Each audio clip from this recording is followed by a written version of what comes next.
Hello friends, সবাই কেমন আছো? আশা করি তোমরা সবাই খুব ভালো আছো। আমিও খুব ভালো আছি। এই যে আমার মাকে এখন রুটি। মা কি খাচ্ছ? রুটি তরকারি। মা একটা রুটি নিয়েছে, বলছে আর খেতে ইচ্ছা করছে না, একটা রুটি খাচ্ছি। একটা রুটি আর কুমড়ো আলু সয়াবিনের সবজি। মা আমার হোটেলে মা রুটি সবজি খাচ্ছে ফ্রেন্ডস।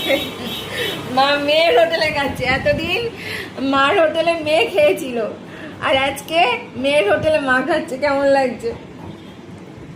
ভালো লাগছে। ভালো লাগছে। মেয়েরা সারা জীবন মায়ের হোটেলে খায়, আজকে মা মেয়ের হোটেলে খাচ্ছে, হোটেলে বসেই খাচ্ছে। তাই না মা? ভালো লাগছে না?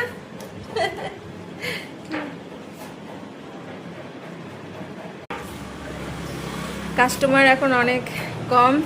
এখন কালকের প্রিপারেশন চলছে। জ্যাকলিন বাঁধাকপি কাটছে। ওই যে আরেক কাস্টমার চলে এসেছে। এবার আমরা গুছিয়ে গাছিয়ে নেব, নিলে কমপ্লিট হয়ে যাবে।